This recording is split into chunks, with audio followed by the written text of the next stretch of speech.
Hello, everyone. Welcome to a new thing that I'm going to be trying out here, at least for the foreseeable future, which is movie reviews. If you're familiar with our channel at all, a lot of times I have Kim with me.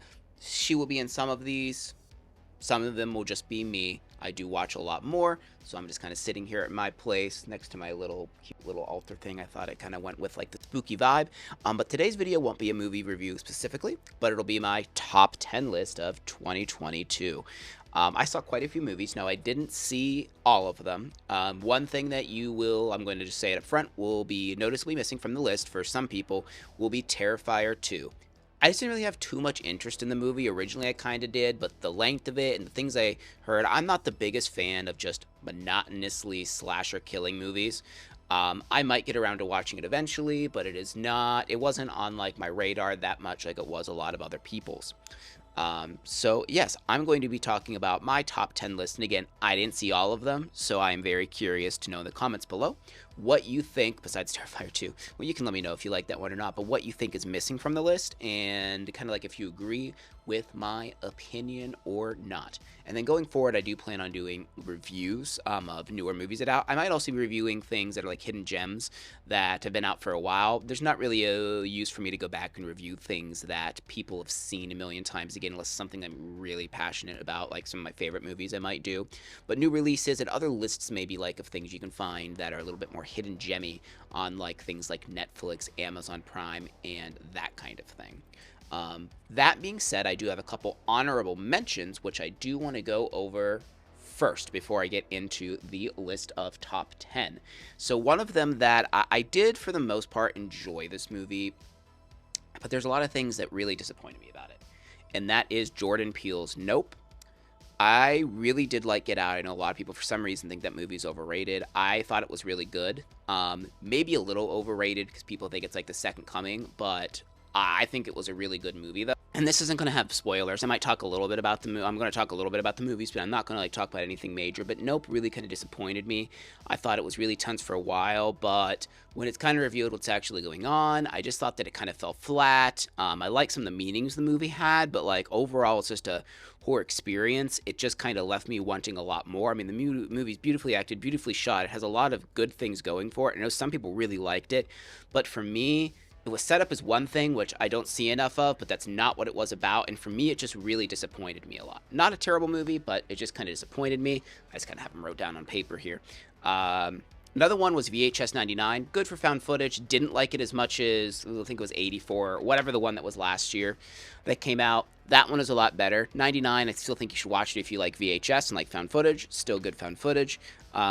We Are All Going to the World's Fair. This is the most recent one I've watched, and I heard a lot of good things about it, like as far as critic reviews. I thought it was pretty boring for the most part. It had a kind of a cool atmosphere, but it was like lowest of low budgets, but just nothing really happened in that movie, so I wasn't a big fan of that. And then Resurrection has Rebecca Hall in it. I really liked her, and I think it was 2021's The Night House. That movie's fantastic. This movie was decent, a little bit samey for things I've seen before, but it was a good thriller. Also, some of the things that I might be talking about are more thrillers and horror. I think for the most part, everything on this list is more horror than thriller, but I also may be doing reviews of things that are more traditionally thriller. I feel like those two categories go kind of hand in hand. But that's all my honorable mentions. Now I'm just going to get into the top 10. So my number 10 was actually, I believe it came out this year. For all the lists I was looking at, it was this year. At least that's when like we got like a release. I think it was early. Was Hellbender. So this, and I didn't write down all the different streaming services you can find them on, but Hellbender was, I think, a really good movie.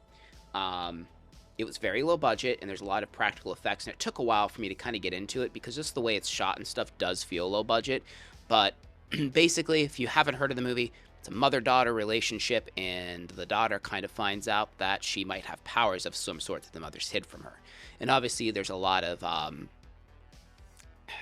symbolism there.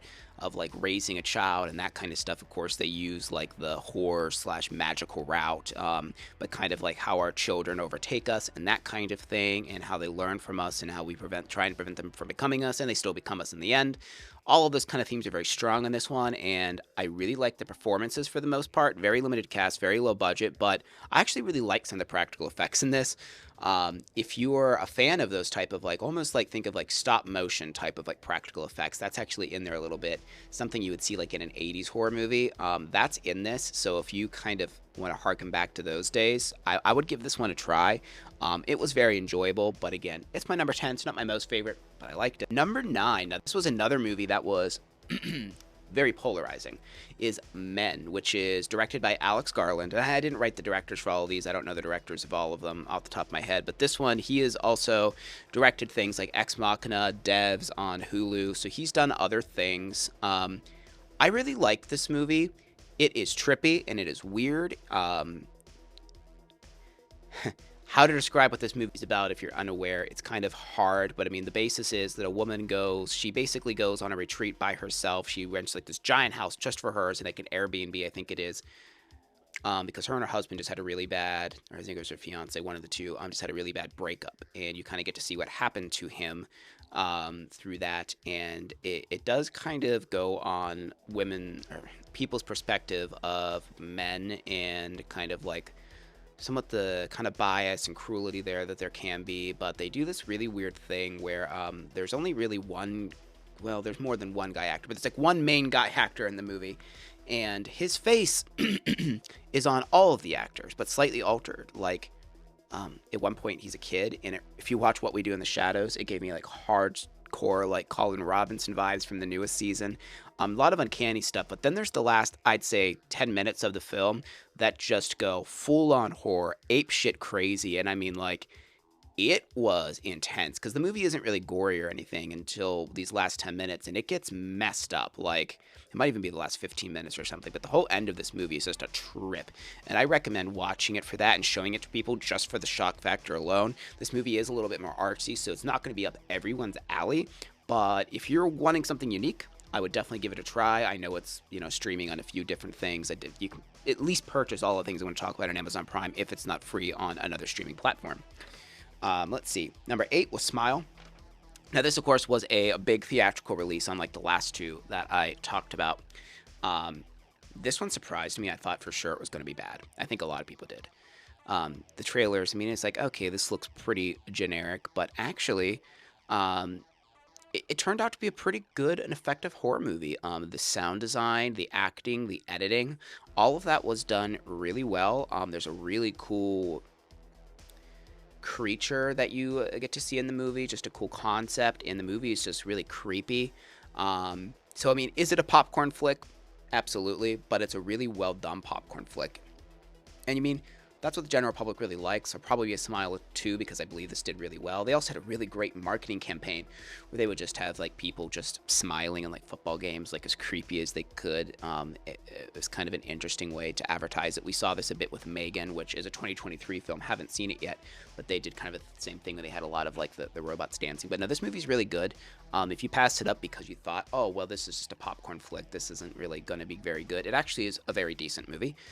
So if you like those type of things, like say like your Insidiouses or The Conjurings, those kind of like more mainstream by the numbers horror films, I think this one would be right up your alley because it is made really well. So next up is another more lesser known of film called Deadstream. So this is also a found footage movie.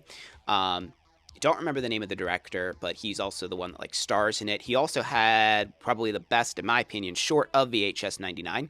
And he stars in it as well as the girl that's in the film. Basically, it's a YouTuber who's kind of a piece of crap and does one of those apology videos and all of that stuff, and he wants to go stay in a haunted building in the middle of the woods. It's like a challenge, and he's doing it as a live stream. That's the name, Deadstream. And, well, all hell kind of ends up breaking loose. The best thing I can describe this as is if the original Evil Deads, the one that were kind of funny and didn't take themselves seriously, was found footage. It doesn't start off as super funny, but it does get pretty funny, but also manages to be creepy and has really cool practical effects. And I think pretty much everything in this, for the most part, was practical effects. And again, love found footage. I wish we got more of it. That's kind of my weakness. I'll watch most found footage even if I know it's going to be bad just because I like that genre. I like the realism that it gives. And this was a very interesting take. And it didn't feel like anything I've seen before, at least once it gets going. Because at first you're like, okay, it kind of gives Gojima Haunted Asylum vibes because of the fact that it's like following like a guy and he's like POV and live streaming it because that's what Kojima does. But this um, goes in its own direction entirely because that one's a very serious kind of movie that a lot of people consider extremely scary. I thought it was okay, Kojima, but this was both creepy and funny, and the main character you kind of love to hate him, and it works really well for this. So if you're looking for a good found footage that also is kind of comedy horror, but not like straight up comedy, this one's definitely up your alley. Now, this one I do know is on Shudder. I don't know if you can get it other places, maybe on Amazon, but Shudder, if you have that subscription, which I recommend if you're a horror fan, if you're watching this, you probably are, get a Shudder subscription. Next on the list is another popular one that came out a little bit earlier in 2022, which is The Black Phone. And this one, of course, has Ethan Hawke as what they call the grabber. Now, this one was a really cool one. This is a little bit more thriller than horror. It does kind of feel, the only complaint I have about this movie is the horror feels a little almost like ejected in to make it more classify as a horror, so it could be marketed that way. Because there are like jump scares and stuff with like these ghost kids and that, but it's mainly a kid gets kidnapped by this awful person who's super creepy and has to escape being kidnapped. It's based off of Stephen King's son's book, I think of the same name, and it was really good. Also, fun fact for this movie is they did a Halloween Horror Nights house. They had a double feature, and this was the part of the double feature, and it was one of the scariest houses at Halloween Horror Nights because it was so black. So it's cool to see that movie and go to the house of the same year. So that was really cool and a lot of fun. But no, this movie's just really good. Lots of suspense. Very iconic character the grabber is. I mean, because if you watch our channel though, you know we also do lots of haunted house reviews, like fake haunted houses. We also, do a lot of ghost hunts. So make sure you are part of the channel. If you like all things spooky, make sure you're liking and subscribing and all that stuff. Good time to interject that, I guess. But yes, Black Phone, really good. Grabber, super iconic character, and really good kid actors as well. Not always the biggest fan of kid actors, but the main character's great, and then the girl that plays his sister, also just phenomenal actress. I love it when they are able to depict kids feeling like real kids, which, not a lot of movies get that right, but they definitely get that right here. So if you haven't seen this one yet, I know it's been really popular. You definitely should check it out. Number 5, and there might be one that's related to it a little bit further in the list, is Pearl. So this was a surprise for me a lot, actually. So X came out earlier in the year, and at the end of X, there's basically a preview for Pearl, which is the prequel about the kind of crazy killer old lady from X. And it's like, what? And I actually just recently got to watch Pearl, because X I saw in theaters, Pearl I did not. I watched it on VOD, and man, it's way more character study thriller than this one is horror. Like X is horror, this is still technically horror, I'd say, because of the some scenes in it, but it's way more character study, and it's creepy. And Mia Goth gives a crazy performance. Everyone talks about her like, I don't know, it's like a 10 to 20 minute monologue at the end. I think it's like 10 minutes long monologue towards the end of the film. And it's just like a one take. There's so many things about this film. Like watching it, I'm like, I liked it, but this is one of those ones where the more I think about it, the more I'm like, man, I really like that. That was good. That was good stuff. Like, it's a simple movie. It's a real simple movie. It's very straightforward. It's like, this is this character, and this is kind of a downfall. It definitely gives me Joker vibes. The one with Joaquin Phoenix in it. If you like that movie, I think this would be right up your alley. But so different from X, because it's also set in the 50s. Lots of weirdly Wizard of Oz vibes. I know that's been brought up a lot, but ton of that. You really get Wizard of Oz vibes from this movie. Even like its color palette, it is like Technicolor. Like it's pops. It's so saturated.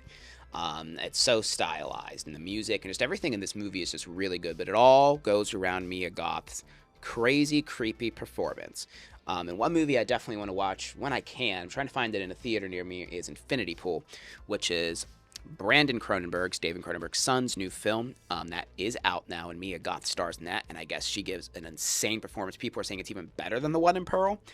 And it has Alexander Skarsgård, I think is his name, the guy, Eric Northman, bloody Eric Northman.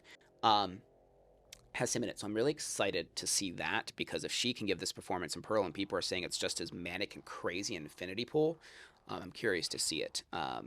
So yeah, watch out for that review. It should be coming hopefully in the next couple weeks. That might be the first full film review I have on the channel. It's the first main one I'm interested of 2023 because I haven't got to see Megan yet, and I think it's a little past time to probably do a review for that. But I hear that one is good. All right, moving right along to number 4. This one's another bit more of a little indie film, also on Shudder, called A Wounded Fawn. This movie is quite wild. This one's another one that's a little bit hard to describe, but the synopsis I would give it is: there's a woman that's in the art field. She is like a I think she owns an art. She works at an art exhibit. She works at an art exhibit, and there's a guy who is. You find out real early on in the movie that he's a serial killer, and he takes her to his cabin in the woods to do serial killer things. But yet, some things do not go as he plans, and it turns into a psychological trip. There's lots of Greek mythology references in it. Actually, the entire movie is basically based around certain parts of Greek mythology. There's lots of good gore. There's some cool creature type stuff in it. Lots of suspense. It's also funny at times. Like it's a wild movie. It does a lot of tonal shifts. The music was really good. This one, like I said, obviously it is my number 4 spot. I highly recommend this one. It's not one that a lot of people have seen. And just another reason that Shudder continues to be a good value. I think it's like $7 a month, not a sponsor. Maybe one day if you guys like the reviews and you like and subscribe, maybe I'll get a sponsor one day for it and doing these lists and stuff. But I really think that this one is a checkout, and it is a reason to at least try out Shudder for this and Deadstream. And there's a lot of other things on there. Number 3. Another one that was pretty big is Barbarian. It's amazing how many, like, I can't remember the last time a year had so many good, like, theater horror movies. There's a lot of horror movies that come out every year that are good that people just never hear of, that don't really make big releases. But, like, this year we had a lot. And Barbarian was another one, kind of like Smile, that when I saw the trailers, I'm like, oh, okay. A girl goes to an Airbnb that's already booked, and creepy guy ends up doing creepy things to the poor girl. Easy. No, that is not what this movie is. Also, of course, stars Justin Long, who is just fantastic in this movie, and Bill Skarsgård. I love Skarsgård. It's a good family. A lot of good actors in that family. And he's really good in it, and the movie really keeps you guessing. Now, if you haven't seen it yet, I'd recommend going in completely blind. This movie does have a really cool, I don't even know if you want to call it a twist, but a huge tonal shift in the movie. And the trailers did a great job. Like, I hate most trailers because they give away all the scares. Like, for example, The Conjuring, the first one. One of my favorite, like, horror movie theater experiences, like that particular. That trailer ruined so many good scares. This one, it's actually better to watch the trailer for because you think it's one thing and then you go into it and then it is that thing for a while and then you're like, oh, now it's this thing. That's really cool. And they really took a chance with it. And for a fairly big budget, like, wide release theater thing, like this was good. This was really good. It's funny while being scary simultaneously, which is really hard to do. They do it well. Performances are great. Set design's great. Like, everything about this movie just really hits. If you haven't for some reason seen this yet, you really should go watch this. All right, and now we are in the top 2. So number 2 is kind of what you probably thought when I mentioned it earlier, which is X. So if you haven't seen X, it's Ty West's film. It's the sequel to Pearl, which came out before Pearl, so they came out like months apart from each other. It's crazy because I guess he filmed all 3. There's a third one coming out this year. I forget the release date, but that one's called Maxine, which is the main character of X. I guess, yeah, Mia Goth. I guess it's kind of the main character. And man, I didn't realize, but there's kind of like a weird, it's not a twist, but it's a real reveal. Well, not even a reveal. It depends on if you notice it or not.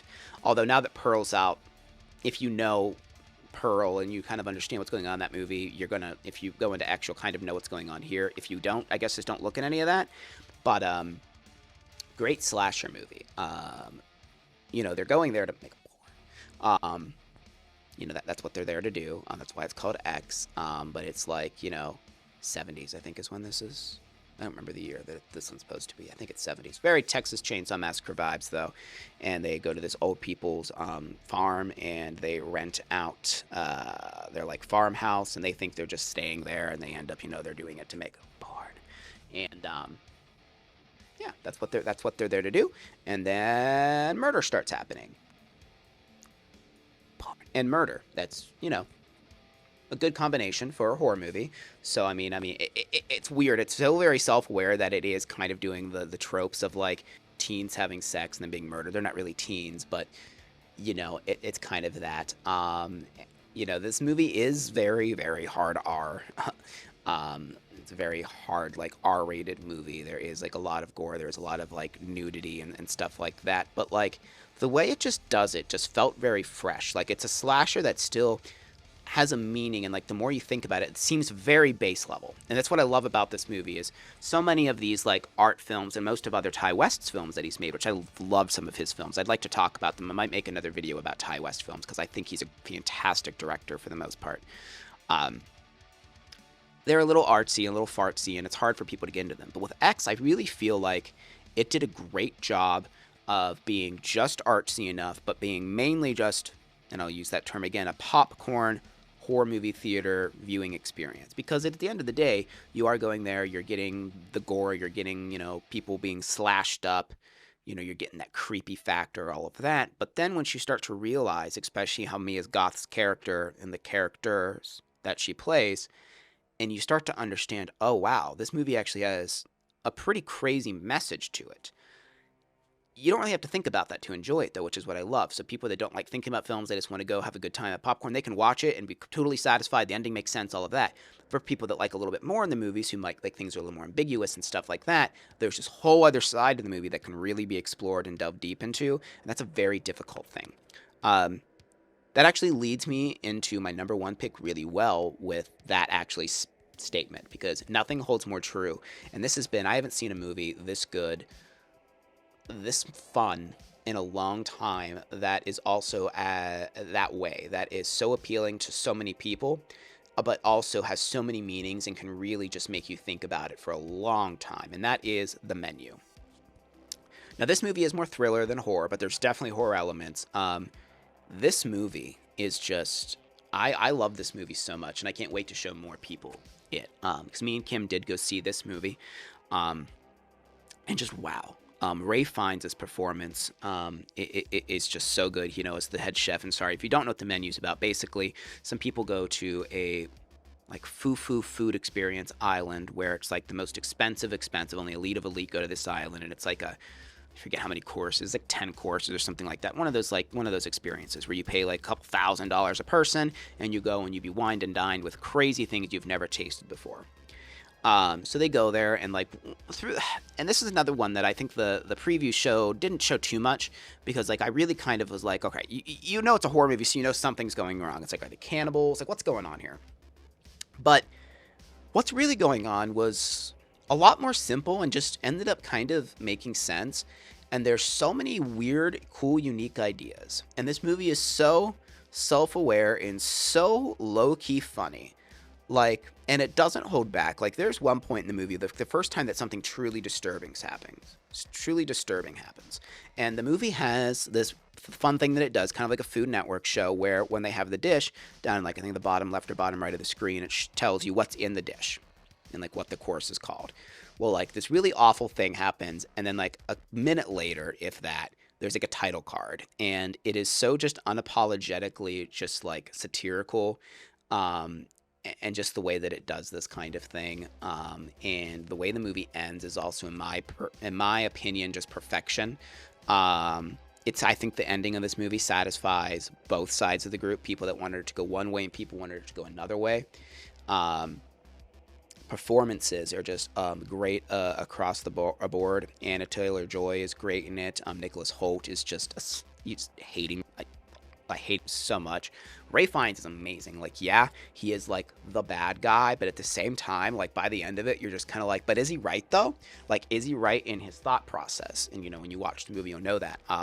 But Yeah, all 10 of these movies I've talked about are absolutely phenomenal. If you can only watch one, I do recommend The Menu. I think that this is a great movie to have at a party as well, because people can all have fun with it, right? It's really fun, it's really funny, but also like after it's done and you kind of think about the events of it and you think of everything happened, you're like, wow, though, like this is actually a really well done, pretty on the nose social commentary. It's a satire about certain types of people, lots of types of people. Actually, it's not just targeted to like one specific type. It might seem that way when you think about it first, but when you really look at what's going on here, like, because his entire purpose was selecting certain groups of people.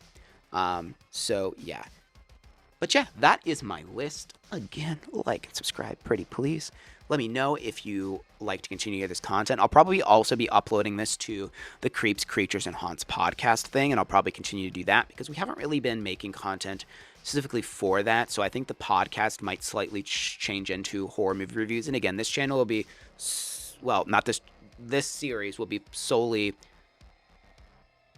dedicated to thriller slash horror reviews. I don't plan on like really reviewing anything else. And let me know what kind of content you would like in the future for this kind of thing. Is there a particular movie you would like to see me review? Would like me to, me to watch and review? Is there a particular like list that you would like me to make? Like, oh, what's like the best horror movies on Amazon? Whatever you want, like that kind of thing. I will definitely make that, as long as it's again horror slash thriller related. Hopefully you enjoyed this. Also, we have a Patreon. We would appreciate it so much if you would just go over that Patreon and become a patron. We have different tiers and help support us, and there's like other fun things. Also, we do have Haunted Adventures planned. So we have one we will be filming. This should be up before that, so yeah, you'll see that. We will be returning to Madison Seminary, and we'll be also doing a podcast and stuff about that. So yeah, if you're interested in that kind of thing, stay tuned, because we do have a lot of different ghost hunts planned this year, places we haven't been to as well. But yeah, thank you very much for watching, and I will see you in the next one.